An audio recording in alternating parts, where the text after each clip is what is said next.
नगरमध्ये भटक्या कुत्र्यांची दहशत. जबाबदार कोण? कायदा की महापालिका? नसबंदीचे कोट्यवधी रुपये गेले कुठं? नमस्कार, मुद्दा जनतेचा मध्ये आपलं स्वागत. अहिल्यानगर शहरात भटक्या कुत्र्यांचा प्रश्न गंभीर बनलाय. त्यावर अनेक उपाय केल्याचं सांगितलं जातं.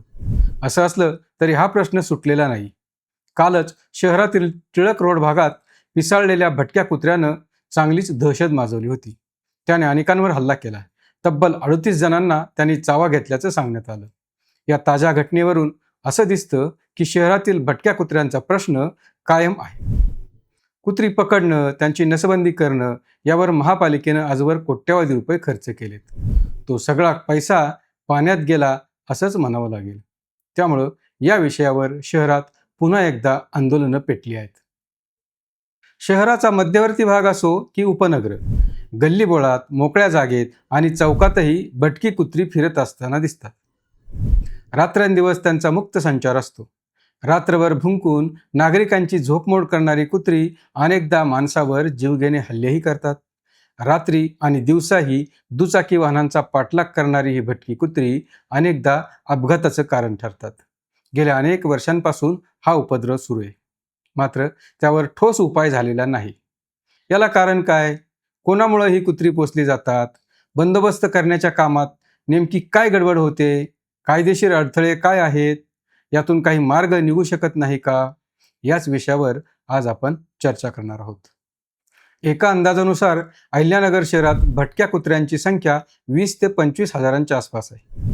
गल्लीबोळांपासून ते मुख्य रस्त्यांपर्यंत भटक्या कुत्र्यांची टोळकी पाहायला मिळतात. यातील अनेक कुत्री हिंसक बनलेली आहेत. त्यांच्याकडून माणसांवर जीवघेणे हल्ले होतात. कुत्र्यांच्या हल्ल्यात अनेक लहान मुलांचा बळी गेलाय. मोठ्या माणसांवरही हल्ले होतात.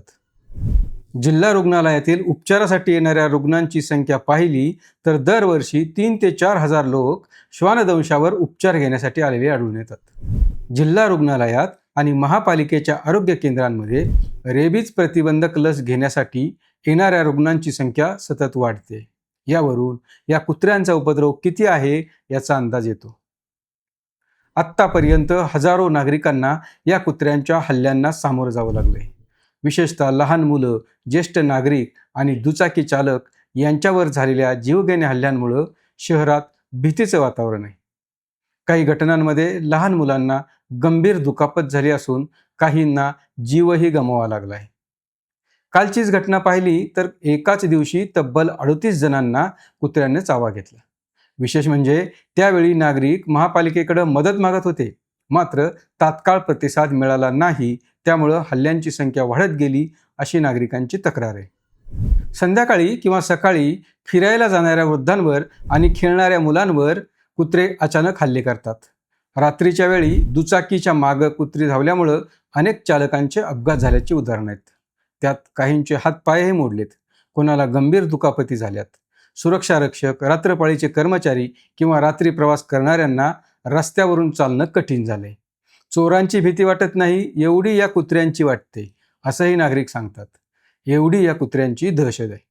सकाळी फिरायला जातानाही अनेक जण हातात काठी घेऊन जातात, कारण फिरायला गेलेल्यांवर भटक्या कुत्र्यांनी हल्ला केल्याच्या घटनाही घडतात. हा प्रश्न एवढा गंभीर होण्याची कारणं काय आहेत? अर्थात हा प्रश्न एका रात्रीत निर्माण झालेला नाही. यामागं अनेक कारणं आहेत. अनेक घटक हा प्रश्न गंभीर होण्याला जबाबदार आहेत. शहरातील कचऱ्याची समस्या आणि उघड्यावर फेकण्यात येणारे अन्नपदार्थ हे याचं प्रमुख कारण ठरतं. हॉटेल व्यावसायिक, मटण चिकन विक्रेते आणि नागरिक उरलेलं अन्न किंवा कचरा उघड्यावर टाकतात. यामुळं कुत्र्यांना सहज अन्न उपलब्ध होतं. त्यातून कुत्र्यांची संख्या वाढत जाते. खाऊन दष्टपुष्ट झालेली आणि हिंसक बनलेली ही कुत्री माणसांना घाबरत नाहीत. ती आपसात भांडत असतात आणि माणसांवरही हल्ले करतात. त्यामुळं कोणत्याही वेळी शहराच्या कोणत्याही भागात गेलं तरी भटक्या कुत्र्यांची गाठ पडतेच. महापालिकेकडून कचरा व्यवस्थापन करताना राहून गेलेल्या त्रुटी याचं आणखी एक कारण आहे. बेजबाबदार हॉटेल चालकांवर कारवाई केली जात नाही. कचरा संकलनाच्या गाड्या असल्या तरी अनेक जण उरलेले पदार्थ आणि खरकट उघड्यावर, नाल्याच्या कडेला, कचऱ्याच्या ढिगावर टाकून देतात.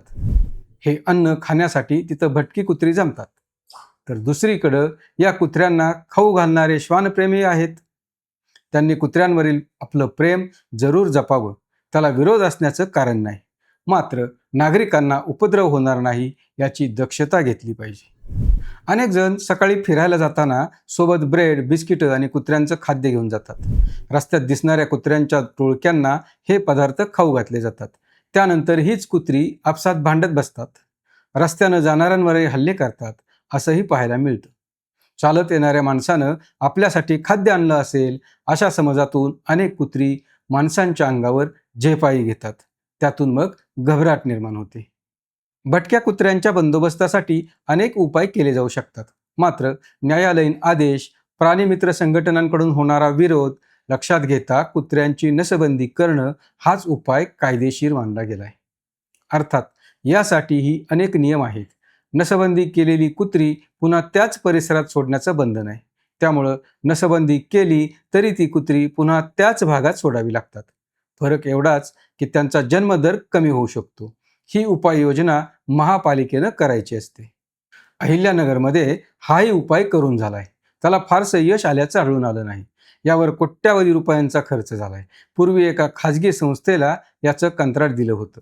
या संस्थेनं सुमारे 12,000 कुत्री पकडून त्यांची नसबंदी केल्याचं सांगितलं. त्याचे कोट्यावधी रुपयांचं बिल झालं. असं असलं तरी प्रत्यक्षात हा प्रश्न सुटलेला नाही. अद्यापही भटक्या कुत्र्यांची संख्या आणि पैदासही कमी झालेली नाही. त्यामुळं यात काहीतरी गडबड झाल्याचा संशय घेण्यास वाव आहे. या विषयावर महापालिकेच्या सभाही गाजल्या आहेत. शिवाय नसबंदी मोहिमेमध्ये सातत्य नसतं.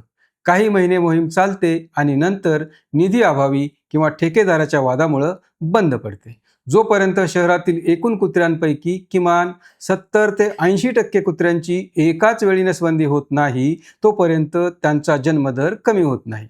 त्यामुळं कागदावरचे आकडे काहीही असले तरी प्रत्यक्षात अहिल्यानगरकरांना भटक्या कुत्र्यांचा उपद्रव सहन करावा लागतोय. काही मंडळी म्हणतात की या कुत्र्यांना ठार मारा, त्यांना पकडून शहराबाहेर सोडून द्या. मात्र यात कायदेशीर अडचण आहे. अशी कारवाई करण्यावर न्यायालयाने निर्बंध लादले. सर्वोच्च न्यायालयानं प्राण्यांवर होणारे अत्याचार प्रतिबंधक कायद्यानुसार भटक्या कुत्र्यांना मारणं, त्यांना उपाशी ठेवणं किंवा त्यांच्या मूळ जागेवरून दुसरीकडे घेऊन सोडणं हा गुन्हा असल्याचा आदेश दिलाय. त्यामुळं यातील काहीही करता येत नाही. सुधारित नियमांनुसार कुत्र्यांना पकडून त्यांची नसबंदी आणि लसीकरण करता येतं. मात्र त्यांना ज्या भागातून पकडून आणलं त्याच भागात पुन्हा सोडून देण्याचं बंधन आहे. त्यामुळं प्रशासनाचे हात बांधले जातात. भटक्या कुत्र्यांचा बंदोबस्त करण्यात हा मोठा अडथळा ठरतो. या विषयात प्राणीमित्र संघटना आणि सामान्य नागरिक यांच्यात नेहमीच संघर्ष पाहायला मिळतो. प्राणीमित्रांचं म्हणणं आहे की कुत्र्यांनाही जगण्याचा अधिकार आहे, त्यांच्यावर अत्याचार करू नये. जर त्यांना वेळेवर अन्न मिळालं तर ते हिंस्र बनत नाहीत. मात्र यावर नागरिकांचा आक्षेप आहे. नागरिकांचा मुख्य आरोप असा असतो की जेव्हा कुत्री लोकांना चावतात किंवा लहान मुलांचा जीव घेतात तेव्हा या संघटना पीडित कुटुंबाची जबाबदारी घेत नाहीत. कुत्र्यांचं कौतुक करणाऱ्या या संघटना त्यांच्या राहण्याची, खाण्याची किंवा त्यांच्यामुळे होणाऱ्या नुकसानीची कोणतीही कायदेशीर किंवा आर्थिक जबाबदारी स्वीकारित नाहीत. केवळ कायद्याचा दाखला देऊन महापालिकेच्या कारवाईत अडथळा आणतात, असा सामान्य नागरिकांचा नेहमीच आक्षेप असतो. मग आता यावर काहीच उपाय नाहीत का?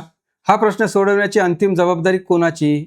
नागरिकांनी कायमच हा त्रास सहन करीत राहायचं का? असे प्रश्न पडतात.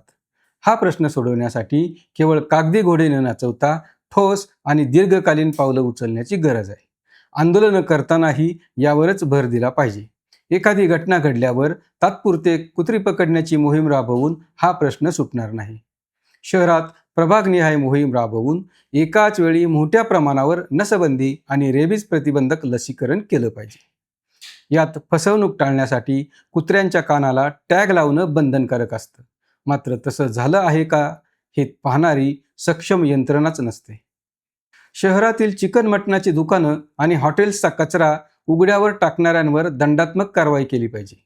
अन्न न मिळाल्यास कुत्र्यांची संख्या नैसर्गिकरित्या मर्यादित होईल. अशा वेळी महापालिकेनं प्राणीमित्र संघटनांच्या मदतीनं शहराबाहेर अधिकृत डॉग शेल्टर्स उभारावेत, जिथं हिंस्र किंवा आजारी कुत्र्यांना ठेवता येईल. त्यांच्या खाण्यापिण्याची सोय तेथे करता येईल.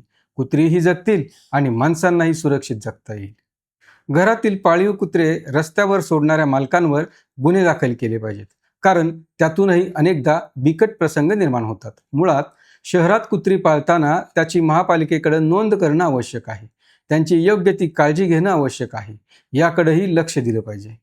यात अंतिम जबाबदारी महानगरपालिका, प्रशासन आणि राज्य शासनाची आहे. स्थानिक स्वराज्य संस्था म्हणून नागरिकांचं आरोग्य आणि सुरक्षा राखणं हे महापालिकेचं मूलभूत कर्तव्य आहे.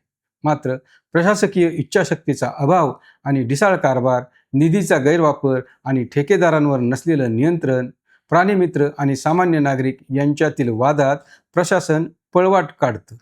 यामुळं कारवाईत सातत्य राहत नाही असं दिसून येतं. अहिल्यानगरमधील भटक्या कुत्र्यांचा प्रश्न केवळ कायद्याचा किंवा प्राणीमित्रांचा नसून तो थेट मानवी आरोग्याशी आणि सुरक्षेशी संबंधित आहे. महापालिकेनं आता युद्ध पातळीवर तज्ज्ञ संस्थांची मदत घेऊन श्वान निर्बीजीकरण मोहीम प्रामाणिकपणे राबवली तरच या समस्येतून अहिल्यानगरकरांची सुटका होऊ शकते. हा व्हिडिओ आपल्याला कसा वाटला, यावर आपलं मत काय आहे, आम्हाला कॉमेंट करून जरूर कळवा. अशाच महत्त्वपूर्ण माहितीसाठी, आपल्याला भेडसावत असलेल्या मुद्द्यांवरील चर्चा ऐकण्यासाठी पाहत रहा मुद्दा जनतेचा, फक्त आय लव्ह नगरवर.